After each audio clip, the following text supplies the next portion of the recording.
pag-usapan natin, no, pinag-utos po ni Pangulong Marcos na tama po, Pangulong Marcos na magkaroon po ng reset yung kanyang cabinet officials. Alam po ninyo ilang taon kalagitnaan, no, gagawin to ni Marcos kasi lahat naman etong ating gobyerno, hindi po sila after talaga sa ano no, hindi po talaga sila after sa paano mapaglilingkuran, di ba? Nakita po ninyo, ito lang po ang tanging cabinet official na merong magkapatid. DOJ tsaka DILG, parehong magkapatid po yun. Tapos sabay po silang secretary. Wala po ako naalala kung meron man. Meron, pero hindi cabinet level. Yung si Imelda tsaka yung kapatid niya. Kaya kakaiba po tong ano na to eh. Kakaiba po talaga to eh. Talagang ang tingin natin, tapos meron yung mga campaign contributors. Simulang-simula pa lang eh. Yung pagkaka-appoint dito kay Recto, ang dami ng bad record. Wala namang before, no? Ang tanging tumatak sa isip ng tao dito kay Recto ay dahil sa sa VAT, no? Magaling tong gumawa ng buwis. So sa simula pa lang, tapos si inappoint na DND,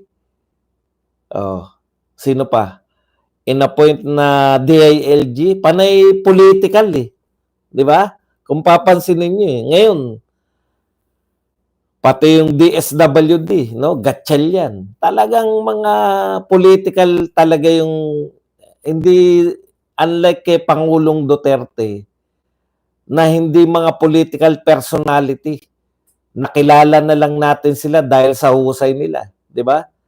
Halimbawa, si Tugade, hindi naman dating mayor yan o dating senador, no? Yung humahawak ng ating finance.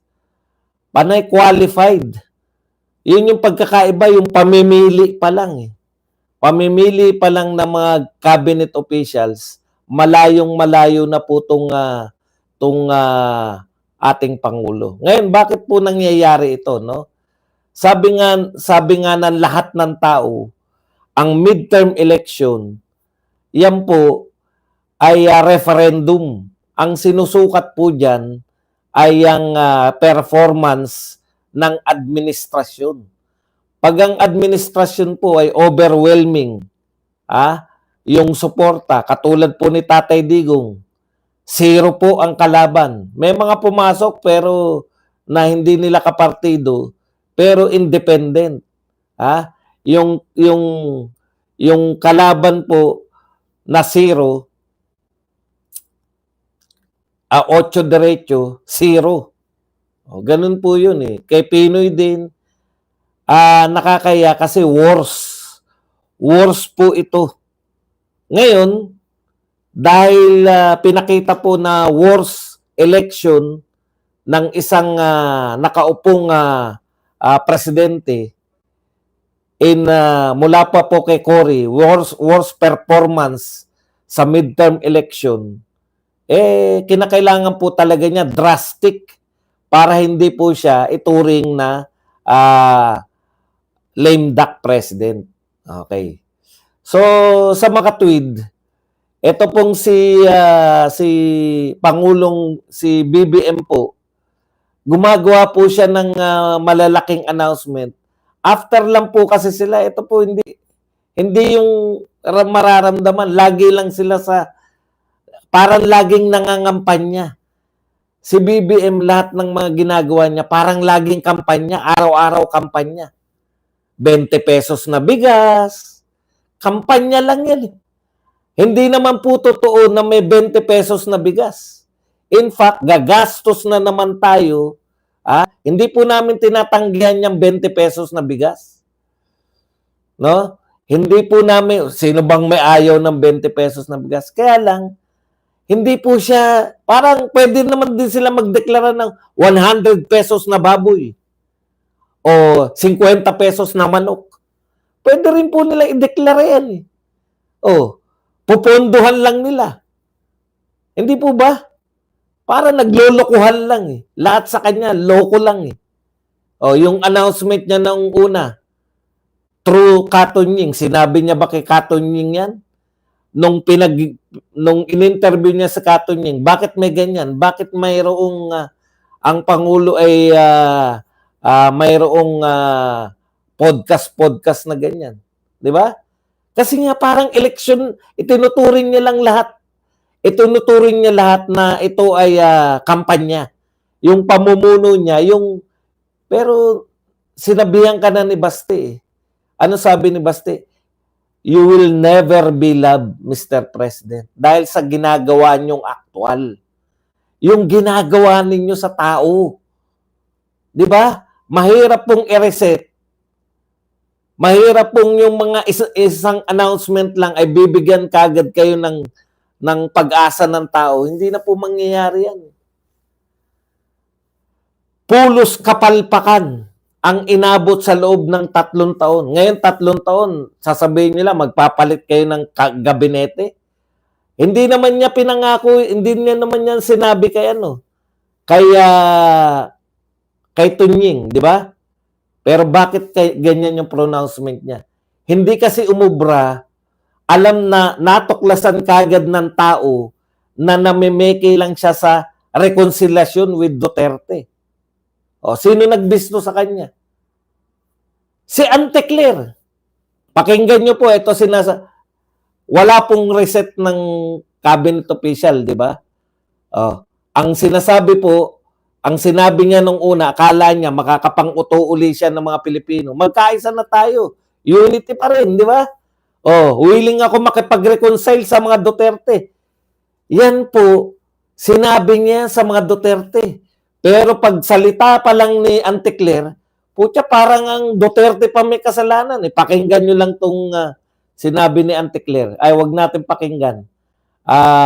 Pakinggan nyo po na sasabihin ko. Ito ang sinabi ni Antecler, hinggil dyan sa reconciliation. Wag nating isentro ang open for reconciliation sa mga Duterte. Okay, tanyo na. Mismo si Antecler, ang nagsabi, si Pangulong Marcos na nagsabi, willing siya makipag-reconcile sa mga Duterte. Pagdating kay Antecler, hindi naman daw parang pinalalabas ni Antecler. Teka muna, hindi lang sa Duterte yan. Tuloy natin. Hindi po gagawin ng Pangulo na lumabag sa batas para lamang sa isang rekonsilyasyon. Ang pinalalabas ni Antecler, ang pakikipagrekonsilyasyon sa mga Duterte ay paglabag sa batas. Kasasabi mo pa lang ngayon, kinontra ka na kagad ni Antecler. May nagawa ka ba kay Antecler? Hindi pa po cabinet official yan. Wala rin po yan. Okay. Tandaan po natin, hindi po magpapahawak sa leg at hindi po magpapadikta ang Pangulo sa mali. Mali pala ang reconciliation sa mga Duterte. Hindi po tatalikuran at babalik ta rin ng Pangulo ang batas para lamang pagsilbihan ng personal na interes ng iilan. Ang reconciliation pala ay pagsisilbi ng personal na interes. Kaya po kami nagagalit, Mr. President. Ka-announce nyo pa lang, na gusto nyong makipagrekonsilyasyon sa mga Duterte, parang Duterte pa yung naghabol. Galit na po yung mga Duterte, galit na po yung mga Duterte supporters sa ginawa ninyong pagpapakulong kay Tatay Digong. Wala nang tiwala sa salita nyo. Ano sabi ni Senator Bato? Nangako kayo mismo sa kanya na wala kayong yung ICC ay hindi kayo makikipagtulungan. Bakit nakakulong sa ICC si Tatay Digong? Hindi umubra yung reconciliation niyang salita, walang impact sa tao, kasi kilala ka na, Mr. President. Kilala ka na. Iba yung sinasabi mo sa ginagawa. Katulad niyan, may tagapagbunyag ka, binibisto ka ni Antecler na wala naman talagang reconciliation. Dahil ang tingin ni Auntie Claire sa pakikipag-reconcile sa mga Duterte, ayan, no? Ay paglabag sa batas. Tingnan nyo. So, hindi umubra. Araw-araw ang adjustment nila eh. Mr. President, hindi natin nauto yung mga Pilipino. Walang naniwala na talagang tapat ka. Ang sabi nga, ano po ang maliwanag sa mga Pilipino? Yung sinabi po ni una, yung pagdududa. Sabi ni Bato, sa gawa dapat. Makita natin sa gawa kung talagang sincero, kung sincere si Pangulong Marcos sa pakikipag-reconcile, hindi lang po sa salita. Kinakailangan may gawin siya. Na makikita ng mga Duterte na tama tong Pangulo na to. Gusto talagang makipag-reconcile. Bukod dun sa gawa, bukod dun sa salita na ayaw na natin ng away-away. Focus na tayo sa politika. Focus na tayo sa pagpapaunlad ng bayan. Hindi mo nga alam kung paano paunlarin ng bayan. Yung 20 pesos na bigas ba, pagpapaunlad ba ng bayan yan? Paglulubog po yan sa bayan. Hindi naman po lahat makakabili niyan. Di i-announce nyo na rin na 200 na lang ang baboy, bayaran nyo rin yung magbababoy, yung nagtitinda ng baboy ng 400, bayaran nyo uli ng 200, bayaran uli ng gobyerno ng 200 para maibenta sa ilang tao yung 200 na baboy. O 100 na manok na lang. Bayaran na rin ng gobyerno. Pwede ba yung ganyang estilo? Hindi po ubra yan. Lulubog tayo. Bakit? Saan kukunin yung pambayad dyan? Ngayon lang po, may nakaisip ng gobyerno na ganyan. Magtinda tayo ng konti, pero ponduhan natin ng daan-daang bilyon. Daang bilyon po yan. Para lang po mabentahan yung taga Cebu, para lang po mabentahan yung taga Mandaluyong, mabentahan yung lugar na ganito, lugar na ganon. Pero wag natin bentahan na Mindanao kahit isa. Dahil ang Mindanao, talo tayo dyan.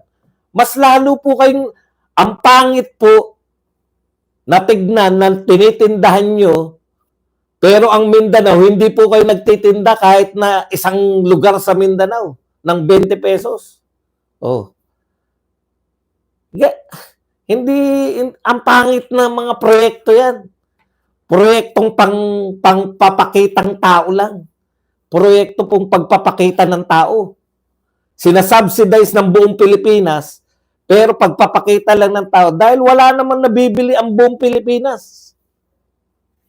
I-subsidize nyo na rin lahat. Baboy, manok. Kasi yan ang gusto nyo lang eh. Ganyang mga proyekto lang. Kaya, ngayon, tanong, tama bang pag-resign yung mga cabinet official? Matagal. May silbi ba sila? Tignan nyo. Sino po ang cabinet official na nakatoka para wala tayong gulo sa West Philippine Sea? 3 taon na kayo. 3 taon na kayo nakaupo. 3 taon na tayong ginigipit ng China. 3 taon na tayong binobomba ng China. Sino po mga cabinet official na nakatoka diyan? Bakit palala po ang proud na proud pa kayo eh. Proud na proud pa kayo pagka lumalala yung sitwasyon natin sa China. Ngayon lang po ako nakakita ng gobyerno na paglaban natin. Paglalaban naman po talaga ng mga Pilipino yan. Pero hindi po yung parang polisiya pa natin na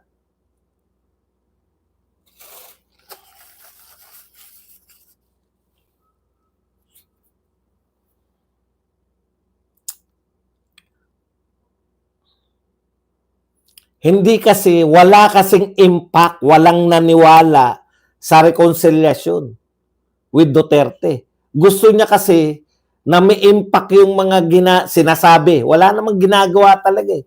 Yung sinasabi nila, magkaroon ng impact sa mga Pilipino. Too late na po yan eh. At kayo po ang dahilan kung bakit po nagalit ang mga Pilipino, hindi po mga cabinet official. Ano sabi ni Bongo? Wala pong masama sa reconciliation. Pero kinakailangan po makita ng tao na kayo po ay totoo. Kaya ang pinakamaganda Narito na ang pinakaihintay na pagsasanib puwersa ng mga batikang political commentator mula sa balat ng social media galing sa masa. Para sa masa, kilalanin ang tambalang magpapainit ng inyong hapon sa mga usaping panglipunan. Hihimayin araw-araw mga isyong malagang malaman ng bawat Pilipino. Dito lang yan sa Brigada Agila. Brigada Agila. Samahan sina Brothers Travelers, VMR Channel, Badong Aratiles, Pambansang Loyal at Bistak Pilipinas.